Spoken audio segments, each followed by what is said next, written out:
कल धर्मराज जी ने राजसूय यज्ञ की तिथि घोषित कर दी है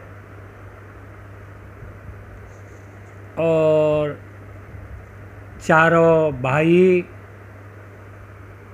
चारों दिशाओं से सभी राजाओं से भेंट ले आए हैं। अब राजसूय यज्ञ का निमंत्रण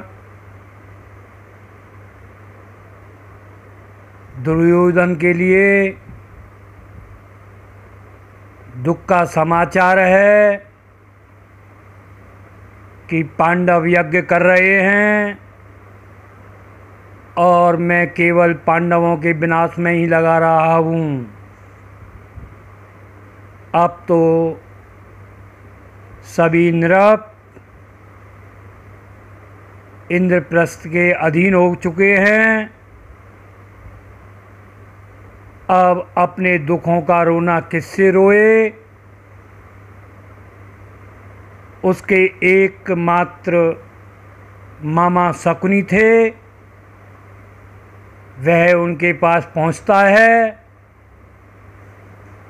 और उनसे पूछता है क्या निमंत्रण स्वीकार करना उचित होगा? मामा बोला सर्वथा उचित होगा भांजे। तुम्हें शत्रु दुर्ग में प्रवेश का पूर्ण अवसर मिलेगा,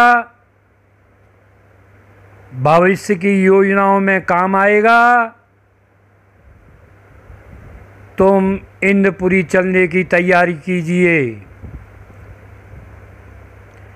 निर्धारित तिथि से पहले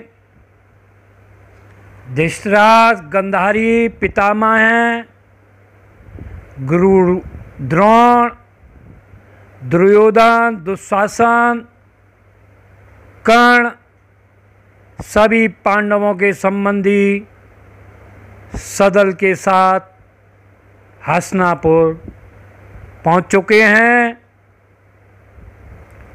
और युधिष्ठिर ने प्रतिष्ठा के अनुकूल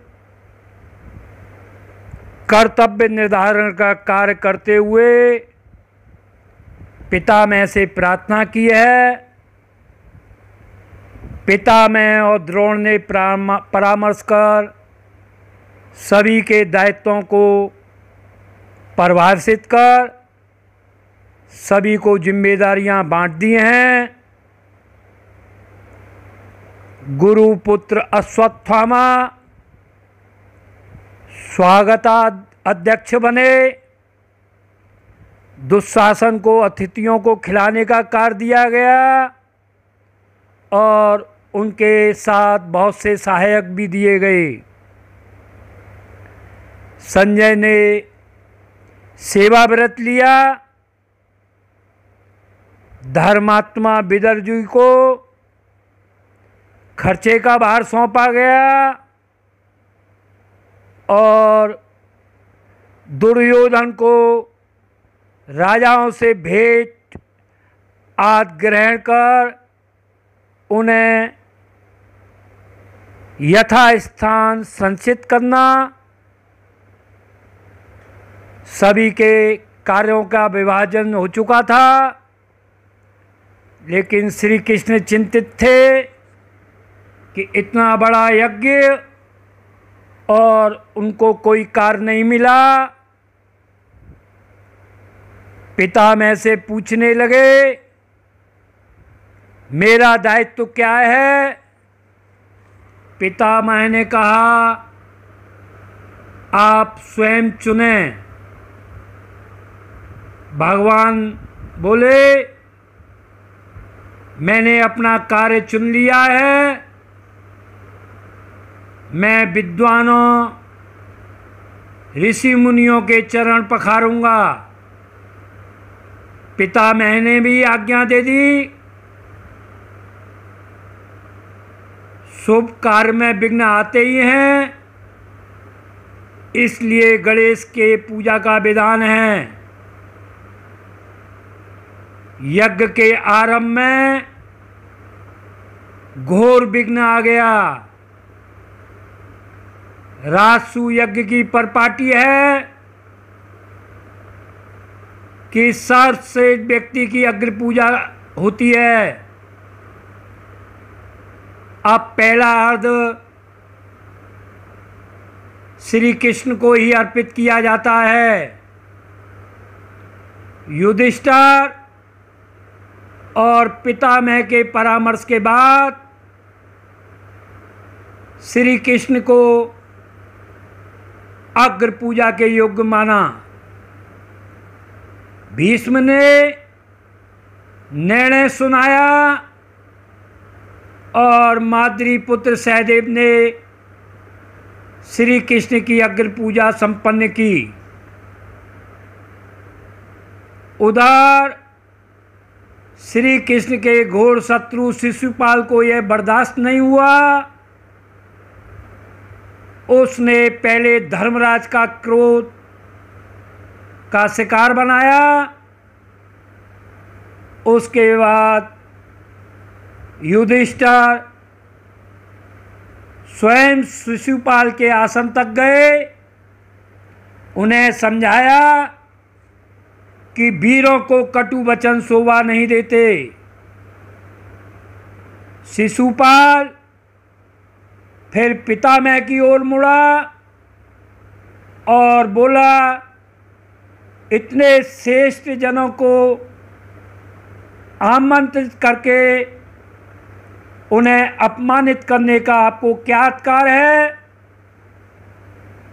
भीष्म ने स्पष्ट शब्दों में कहा, मैंने पहले ही कहा कि सारे पुरुषोचित गुणों में श्री कृष्ण ही अग्रणीय हैं और उन्हीं की पूजा की जानी चाहिए। भीष्म से पार नहीं पाकर वहां उपस्थित राजाओं को ललकारने लगा, आप सभी मेरे सेनापतित्व में युद्ध करें, मैं द्वारकापति को भी पाठ पढ़ाऊंगा।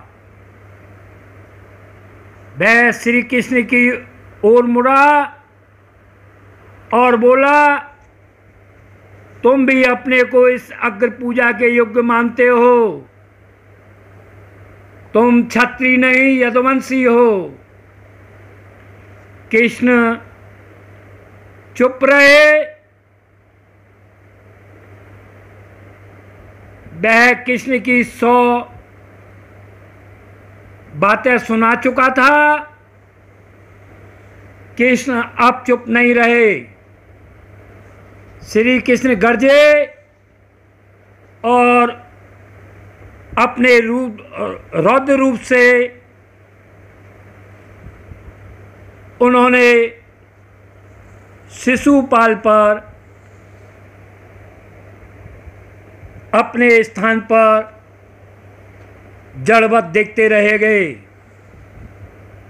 श्री कृष्ण मुस्कुराए और बोले कि शिशुपाल,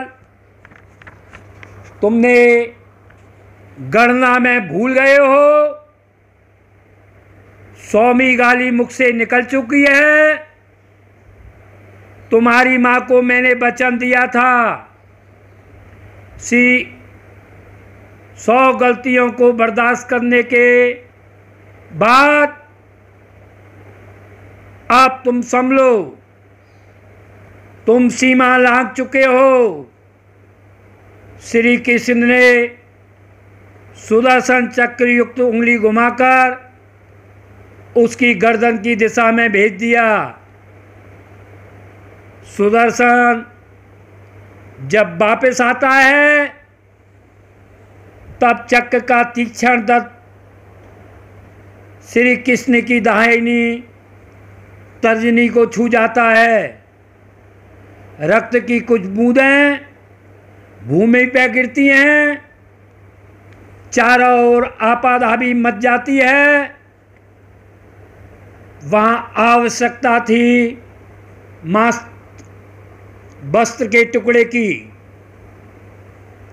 याज्ञसेनी युधिष्ठिर के साथ गांठ बांधकर यज्ञ वेदी के पास बैठी थी। उसने श्री कृष्ण को बुलाया, इशारा किया। श्री कृष्ण उंगली पकड़ते हुए पहुँचे और पंचाली से पूछते हैं, क्या बात है? पंचाली कहती है, आप एक क्षण ठहरें। और पंचाली ने साड़ी को चीरकर श्री कृष्ण की उंगली में लपेट दिया। अब आगे की कथा आपको क्रमबद्ध सुनाते रहेंगे।